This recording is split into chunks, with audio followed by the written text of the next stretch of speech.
Boa tarde a todos e a todas. BNDES apresenta mais uma edição da FLUP Pensa, com patrocínio de British Council, Rede Globo de Televisão, Secretaria Municipal de Educação do Rio de Janeiro e do Sistema Firjan, através do SESI Cidadania. Tem um texto que eu tinha lido da outra vez e ele mudou, é um dos textos que mudou muito pouco, ou quase nada, da última versão para cá. Curiosamente, é um texto que eu gosto muito, chama Entidade, e esse texto ele fez a seguinte opção: ele foi desafiado a escrever um texto a partir de um objeto, né, ou sobre o objeto, ou em que o objeto tivesse importância central, né? Beleza. Cada um teve a sua própria maneira de entender e interpretar essa proposta, e a dele foi a seguinte: o objeto é o narrador, né? Ele escolheu como objeto um livro, e é esse livro que narra, né? Vocês têm uma ideia, ele começa dizendo: pela manhã vejo-o dormindo, sono conturbado, difícil, remexeu-se a noite inteira em sua esteira estreita, corpo negro, magro, inquieto, mente delirante, é sempre assim, à espreita durante o dia, e quando tem a oportunidade de dormir, dorme, mas não descansa. Eu sei que faço o que posso, sou fundamental em sua vida, ele sabe disso, já percebeu que a parada é comigo, que no final sou eu que decido, por isso comando o autômato Massai ordenando. Eu acho um ótimo começo, é instigante, me desperta curiosidade. Qual é a questão aqui? E aí eu falo diretamente para o autor. É que o desenvolvimento dessa narrativa vai ficando, em vez de se solucionar, eu acho que aqui já era o momento de eu começar a entender a história. No entanto, ele prefere ir adiando a revelação de quem é esse narrador e do que ele está falando. E aí, quando ele finalmente se revela, a história fica confusa a ponto de eu ter que voltar para o começo, ler de novo e tentar entender quem é esse narrador, né? Do que ele está falando, entendeu? Porque no começo parece que, né, são duas pessoas, depois parece que tem uma entidade espiritual aqui envolvida, e depois finalmente, de ler 2, 3 vezes, você descobre que essa entidade é realmente uma entidade, é o próprio livro que se dirige a um personagem que transcende a história, né? Então, para que isso funcione, é fundamental mais clareza nos parágrafos. O começo é muito bom, o começo talvez uma questão de pontuação aqui, outra ali, mas eu acho que tem que ser mais imediato. Você deixar claro para o seu leitor quem é que está falando aqui. E 2, onde esse diálogo que ele estabelece aqui, que na verdade é um monólogo, né, porque ele faz as duas vozes, onde quer chegar. No final, até amarra, né, porque ele faz várias referências, né, tem vários comentários sobre a vida, sobre ficção, realidade, etc., para no final dizer que sempre será meu menino, meu jovem, meu homem. Assim, tem uma coisa interessante de o livro dizer para o seu, né, pro seu destinatário que eu, apesar de ser masculino, ele me entende como mulher, me trata como mulher, me percebe como feminino. Eu acho que isso não pode ser só uma frase aqui, né, porque uma coisa é um objeto, uma entidade, o que quer que seja, dizer para o outro: eu sou masculino, mas ele me entende como feminino. Uma coisa é eu dizer essa frase, outra coisa é isso de alguma maneira aparecer no texto. Eu acho que só dizer a frase é insuficiente, porque senão fica parecendo que é simples assim, entendeu? Basta o personagem dizer que é isso e pronto, é isso. No texto aqui, essa parte especificamente não foi bem desenvolvida, porque, assim, que motivos, que aspectos da relação entre os dois dão razão a essa afirmação, né? Justificam essa afirmação. Então, acho fundamental não só dizer: olha, apesar de eu ser masculino, ele me entende, ele me percebe como feminino.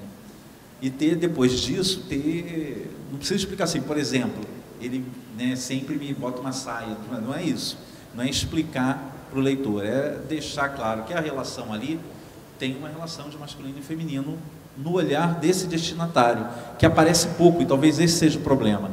Eu não vou texto a texto, como o Écio fez. Eu vou fazer comentários bem amplos, mobilizados a partir do que eu li, né, do que vocês escreveram, né? Primeiro de tudo, então, dizer de um certo prazer, né? Prazer de ler os textos, prazer de ler os contos. Acho que, de uma maneira geral, tem alguma coisa que atravessa a maioria das coisas que eu li e que é muito prazerosa, é que cada conto, cada texto, ele de alguma maneira construía um certo universo, né? Construía um certo... Eu conseguia visualizar um certo universo, do personagem, do autor, né? Sobretudo os personagens, assim, eu conseguia identificar um certo lugar, assim, né? Um certo tempo, né? Algumas preocupações, eu diria um universo mesmo, né? E isso já é um certo ponto de partida, me parece, pelo menos eu como leitor, quando eu pego um livro, né? Se eu consigo entrar naquele universo, se aquilo me aproxima de alguma coisa que eu não conheço, de um ambiente que eu desconheço, de vozes, como dizia o Écio agora há pouco, de vozes que eu desconheço, de formas de falar que eu desconheço, acho que tudo isso é o que vai me encantar na literatura, o que vai me encantar quando eu estou lendo alguma coisa, né? Quando a gente começa a ler um livro, eu estou querendo arranjar um amigo, né? Que não vai ser o amigo, o escritor vai virar meu amigo, não, é porque durante ali algum tempo eu vou poder participar de um mundo que não é o meu, né? Que eu não tenho acesso, se não for através daquele livro, se não for através de um certo filme, né? Então eu vou poder ficar ali, naquele lugarzinho ali que aquele cara inventou e que a gente vai por algum tempo poder fazer parte daquilo, né? Então eu acho que muitas das coisas que eu li, o prazer meu de leitor estava nisso, entende? De poder, durante algum tempo, estar num determinado lugar que eu desconhecia, né? Ouvindo coisas que eu não conhecia, etc. Então, eu diria, começar com esse prazer, e foi isso que me foi, com facilidade, me levando de um texto ao outro, de um conto ao outro, né? Porque em cada um alguma coisa nova se aparecia, né? Eu elenquei alguns pontos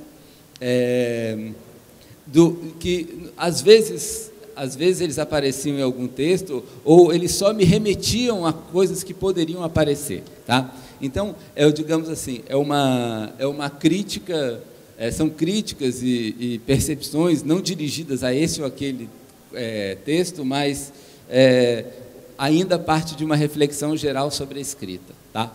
Então, o primeiro, eu chamei assim, da funcionalização da literatura, né? Então, da funcionalização. O que é isso, né? E aí eu estou muito pensando também com o que eu tenho mais, que é a questão do cinema e tal. Mas o que é isso da funcionalização, né? É o seguinte: o cara pega um texto, ele constrói esse universo que a gente está aqui, que eu estou aqui dizendo que ele me encanta, e aí, num dado momento, eu percebo que ele está construindo tudo aquilo porque ele quer chegar num lugar que é um lugar ou ideológico, ou moral, ou religioso, né? Ele quer, no final das contas, passar uma mensagem, né? E aí eu sempre, no cinema, eu brinco muito, falando, olha, lugar de cinema, literatura, não é secretária eletrônica, né? Secretária eletrônica, ou agora não é mais secretária eletrônica, é caixa postal. Não é caixa postal que você deixa uma mensagem, o outro pega a mensagem, não é isso, né? Essa ideia de construir um universo, de criar a possibilidade de eu estar nesse universo, é porque eu não estou querendo encontrar alguém que me diga como é que é o mundo, entende? Não estou querendo encontrar alguém que me diga o que é o certo e o errado. Se fosse isso, eu não ia para a literatura, eu não ia para o cinema, né? Eu estou mais interessado numa certa complexidade mesmo, das vidas, dos lugares, etc., né?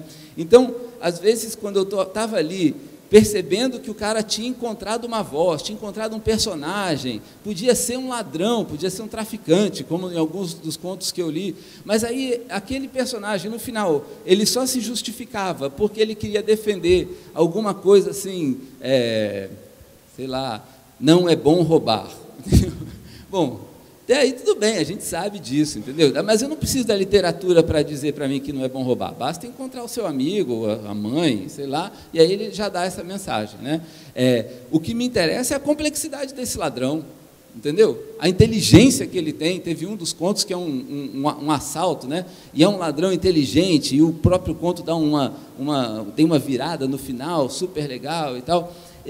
E aí, nesse momento, eu não quero ter que fazer um julgamento de valor sobre roubar ou não roubar, né? Mas a literatura, ela pode me aproximar desse cara que, independente de ser ladrão ou não, é um cara que teve que inventar um jeito de estar ali, teve que usar a inteligência, teve que inventar formas de se esquivar, teve que se justificar diante da sociedade para aquele lugar que ele está. Se ele estou pensando aqui nesse ponto específico. Se ele é o ladrão, é porque, de alguma maneira, ele criou um entorno dele, onde aquilo era uma possibilidade de vida, né? Então,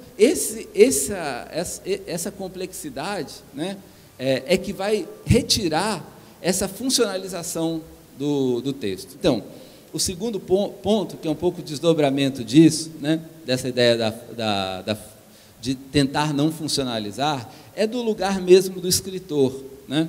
Então, em alguns textos eu anotava assim: o lugar do narrador, deixa esse narrador ambíguo, entende? Alguns textos, assim, o universo que ele construía era muito legal, né? Então era o cara que solta pipa, ou então uma senhora que tem uns filhos que vive numa certa pobreza e tal. Mas aí, quando o narrador entrava, o narrador ele tinha uma ideia de mundo muito fechada. Ele já sabia o que era o bem, o que era o mal, o que deveria ser feito, o que não deveria, entendeu? E às vezes esse narrador ele pode ter mais ambiguidades. Por exemplo, teve um dos textos que toda vez que ele ia dizer alguma coisa que era uma certa ironia, ele botava umas aspas, né?